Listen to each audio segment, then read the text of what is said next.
Greetings and welcome to another Warhammer 40,000 Kill Team video where I'm doing the stat show again, covering the stats for December for Kill Team. But before we get into things, please remember to like and subscribe as well as comment. Let me know what you thought of the stats, and remember, I've got a Discord you can check out for free in the episode description below, an affiliate link at Element Games, an affiliate link discount code at Crossfire Games, and a Patreon if you want to give me some more support. But yeah, we're going over the December stats, covering all the stats from around the world using basically the Best Coast Pairings app. And this is all thanks to Smiles, Lies, and Gunfire, who's been able to collate it all and put it in a presentable form that I can show to you all today. Remember, we do have a website version of this, so if you check in the episode description below, you can access the stats website by Smiles, Lies, and Gunfire, where you can see all the data and tinker around into yourself. It should be updated either the day or day after the video goes up. But without further ado, let's get into it. So starting off with the world map, we had 114 events with only 1,200 players. So this was down from last month, where it is December. You know, everyone's mainly on time off, you know, enjoying the Christmas and New Year's.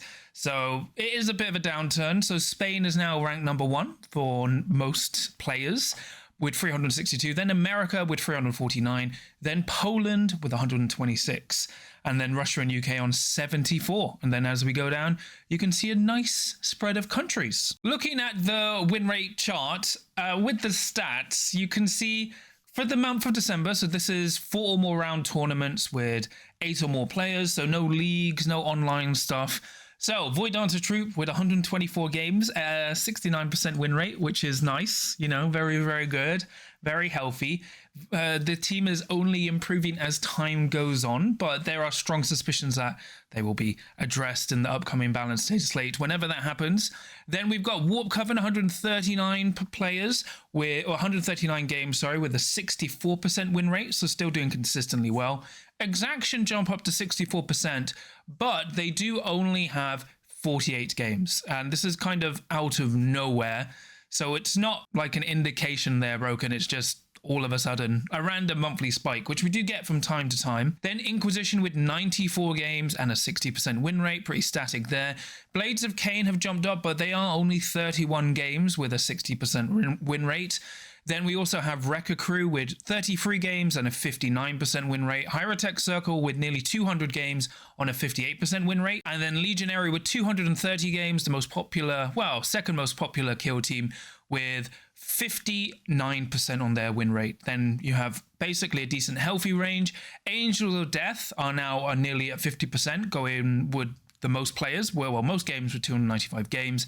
Then below the 45% threshold, we have Star Striders dropping down to 43%, Hunterclade going up to 43%, Commandos at 41%, Chaos Cult at 40%, but with only 10 games, Halfkin down to 40%, Farstalker Kinband and Aquilans at 39%, Jaegers at 39%, Brood Brothers at 37%, Scouts at 31%, Pathfinders at 30%, Kazakin at 27%, Vespid at 27%, Deathcore at 26%, Galafox at 20%, and Breachers at an 8% win rate overall. That's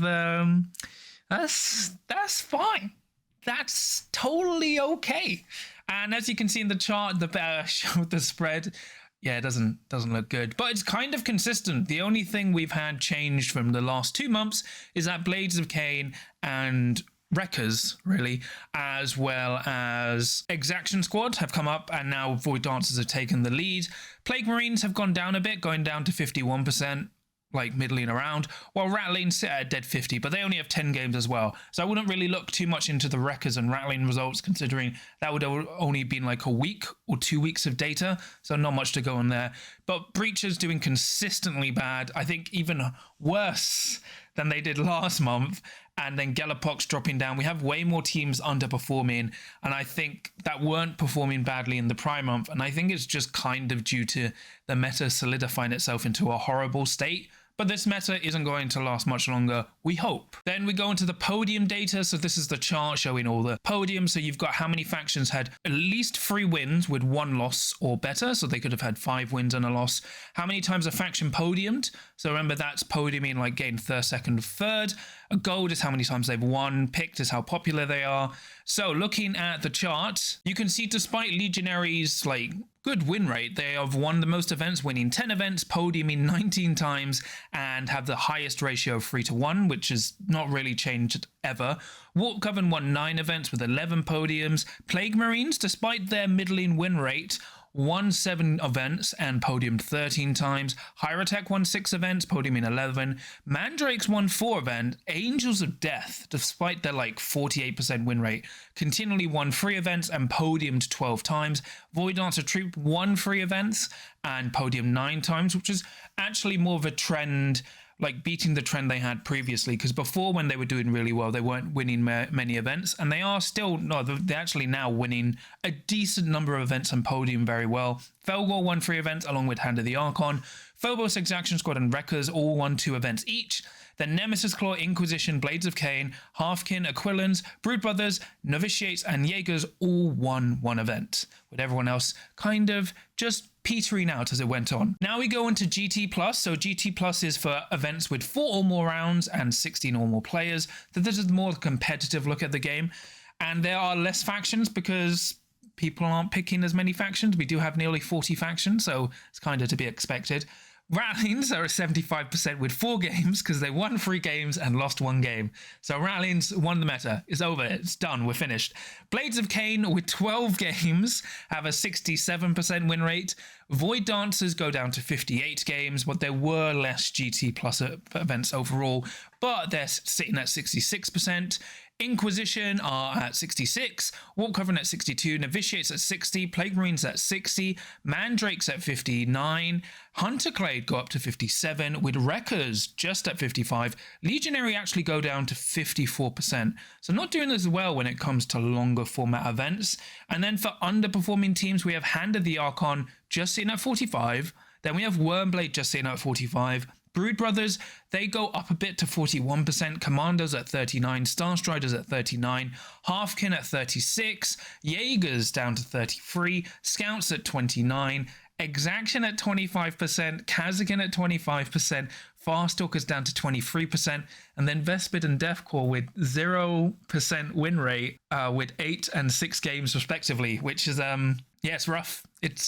It's unfortunate. It's really bad, but what can you do? And here is it as a graph, so you can see it more clearly. It's quite interesting. Exaction were clearly doing better at smaller format events, but this is this is just not good. It just continues to show how weird and bad the meta is at the moment. Although Hunterclade jumping up, doing quite well in this long format version of tournaments, but it's just, you will notice there's a lot less teams being played, which, as I said, is to be expected, especially when we've got a very minute form of teams that can perform well in this meta. Then once again, here's the podium showing all the tabled numbers, so you can see it all as a number, and here it is a graph. So as you can see, despite Legionary not having a, still good, but not overperforming win rate, they won 2 events, podiumed 4 times, and had the highest 3-1 ratio, which they just consistently do. They're just there. Then we have Mandrakes, who won 2 events, podiuming 3 times. Warp Coven podiumed once, podiumed twice and won a single event, but then had the second highest tied 3-1 ratio.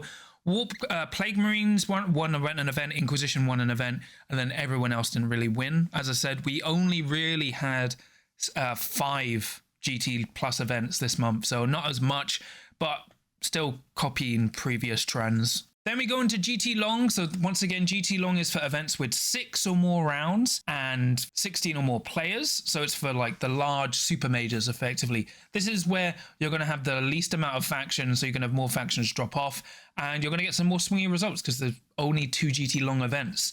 So starting at an 85% win rate with 7 games, our Felgor Ravager.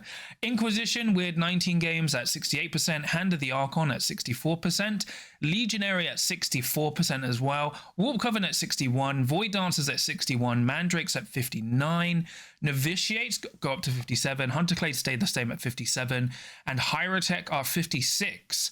Then for underperforming teams, we have Corsairs at 43%, Halfkin at 43% as well, Wormblade at 43%, then we have Commandos at 42%, Plague Marines drop down to 40%, Starstriders at 36%, Jaegers at 31%, Blooded go down a lot to 25%, Scouts to 15%, and Deathcore on a 0% win rate, which is nice. Very good. And here it is as a graph. Interestingly, this is the first time Plague Marines have dropped off, which kind of shows the worries some players have. So when you go, like, you talk to the competitive players, they kind of feel Plague Marines don't have the legs as much when it comes to longer format events, especially more competitive events. And it's kind of mirrored in this, only from 2 GT long events. Void Dancers have done consistently well at just always above 60 this month, no matter what format you're playing. But Legionary and Warp Coven still doing really well as well. And once again, here's all the podium data for GT Long. And as a chart, you can see Mandrakes won an event, Inquisition won the other GT Long event. They podium twice for Mandrakes and once for Inquisition. Then Legionary, despite not winning podium twice, with Hierotek podiuming once. And then Warp Coven and Legionary having the highest ratio of 3-1. So even though they didn't win, Warp Coven and Legionary still have impressively good stats, showing they're still a great pick if you want to do well at an event, not necessarily just only win. Then we've got an updated look at the quarterly win rate data. So when you look at the table, it's ordered by win rate, and then you've got the tiers as picked kind of based on the stats. So currently for the S tier, you'd have Warp Coven, Legionary, Void Dancer Troop, Inquisition, and Hierotek. And down in F tier, you'd have Deathcore and Kazakin. Breaches, don't worry, you're not the worst yet according to the stats. But you can see Warp Coven and Legionary are quite worrying considering they're very large player numbers, whereas everyone else in S tier has large to moderate sizes, which is good. And as you can see in the win rate GT Plus graph quarterly, so this is only for events with 16 or more players and 4 more rounds. Obviously, Rattlings are the best at 75%, but Rattlings don't really, just ignore that, all right? Just let them have their fun. So overall, for the last 3 months, now this is what's locked in so far. So Warp Coven at 62%, Novitiates at 61, Inquisition at 60, Hierotek at 60, Void Dancer Troop at 60, Plague Marines at 59%, Legionary at 58. So we're expecting at least all of those teams to be hit, hopefully quite heavily in the balanced data slate. It'll be interesting if they don't get touched. There are rumors going around that basically Novitiates won't get touched that much because they didn't do well at Worlds, and if Games Workshop do not touch Novitiates, then what a great review I will have. Going for 45% or less, well, under 45%, you've got Blades of Cain at 44, Halfkin at 42%, Hunterclade at 42, Starstriders at 41, Jaegers at 39%, Scouts at 38, Exaction at 38, Brood Brothers at 36, Vespid at 36, Commandos at 34, Farstalkers down to 32, Pathfinders at 31, Kazakin at 19%, Deathcore at 18% and Breaches at 0%, right? That's not good. That's not good at all. And the interesting thing here, it's not like there is a mixture of some of these teams just being bad, but also due to how powerful the teams at above 55% win rate are. So it's kind of Games Workshop in a difficult spot. If they don't hit the top performers too well, then it's not really going to change what's happening with the underperforming teams. Some do definitely need buffs, but a lot of the time it's just because the top is too top heavy. But obviously, this doesn't look great for the first 3 months of Kill Team. This is more of looking at the competitive side of stats. And, well, all we can do is pray for the balanced data slate. And, yeah. And then once again, we've got a list of all the events used for December. So you can see everything that's happened for the month. So for the December stats overview, it's not looking great, but it's not really changed. As I said, the stats have remained, well, like pretty static. You know, you've still got Legionary, Warp Coven, Void Dancer Troop, Inquisition, and Hierotek all doing consistently well, with Novitiates popping up and down depending on the month or format. And that hasn't really changed. The only biggest thing we had was Exaction Squad jumping up, but that was only for overall. Once you got into the more competitive sides of events, they just disappeared. And that was pretty much it. The interesting thing was how Hunterclade dropped up in GT Plus and Long. So Hunterclade actually had a pretty good month, and they're not in the greatest of spots. That was interesting to see. Obviously, we can't take too much from the Brutal and Cunning teams because they literally have like a week of stats.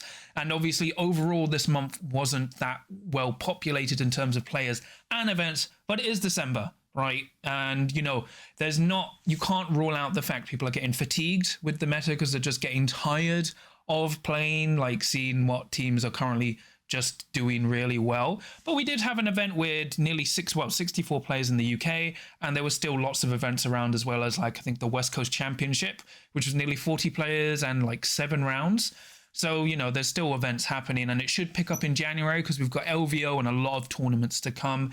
Underperforming wise, we have more teams underperforming, and I believe that's still just an effect of the top. Like the top, if you look at events, there's only like 5 or 6 teams that give you a chance of winning if you're playing at events to win. With, you know, we've got a larger version of teams in 55 to 45.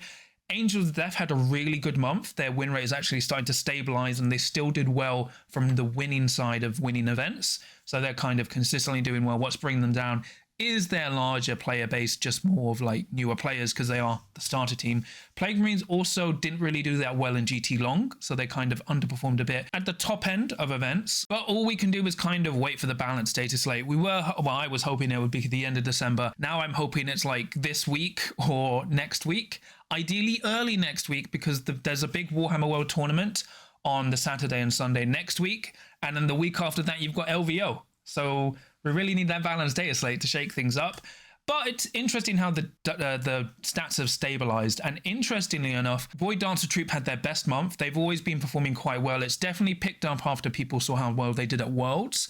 But they have been consistently performing in all 3 areas of events and have been winning and podiuming very well, which kind of breaks the chain they had last edition where they had a really high win rate but weren't actually winning that many events or placing that well. It was kind of, they were just like destroying new players or like, you know, beating the best rest of the field, where now they're actually doing what an overperforming team does. So it'll be interesting to see how that will be addressed, but we just have to wait for the balanced data slate. So I didn't post the monthly tournament numbers because they didn't change too much. They've remained quite statically. As I said, I think I'll look at them every quarter. The win rate stuff, quarterly stuff, just, I mean, it's not really like, oh, it's horrible. It's kind of, we know what meta is. The only upside is there's no one dominant team. There's definitely 3 dominant teams, but it's usually more like 6 dominant teams. And then you've got like Hand of the Archon popping up and down. Nemesis Claw actually had a pretty decent month. People are remembering they actually exist, or kind of maybe preparing for the worst when it comes to like Legionnaire and Warp Coven being destroyed. But we'll see how that plays out with the balanced data slate. But it was an interesting month, a quiet month, but I'm interested to see how January picks up when we've got more players, more events, and also hopefully a balanced data slate. But once again, thanks goes to Smiles, Lies, and Gunfire. Remember, we've got this on the stats website, which you can check out in the episode description and below. But please remember to like and subscribe as well as comment. Let me know what you thought of the stats. What do you think of the December stats? And remember, I've got Discord you can check out in the episode description below, and affiliate Element Games, affiliate and discount code at Crossfire Games, and a Patreon if you want to give me some more support. And I'm just going to quickly shout my patrons. So for my adepts of the crit, I have Zombie Businessman, Tom, Super Cow, Sam, Nick, Mercenary Q, Mr. Meatwad, Lucas, John Thomas, Jeremiah, Graham, Fangzu, Draken, Dave Meatsworld, Darcy, Dad of Golden's, Chris, Amorphirum, and then for my veterans of the crit, I have Samja and Mark. So thank you so much for your support. It really means a lot to me and helps support the channel. But yeah, what a nice way to start off the month, well, the year 2025, by looking at the stats of 2024. And you know, it is what it is. We're just literally waiting for change. The meta is like, to be fair, at the top end, it's kind of interesting, although we all kind of agree in terms of the competitive players that Warp Coven just kind of trumps everyone. But it's interesting. It's like there is a meta that has developed. It's not very exciting, but at least there is a meta. But we all want it to change. But remember, no matter what the stats say, there's always a chance to win, as long as you can roll a crit.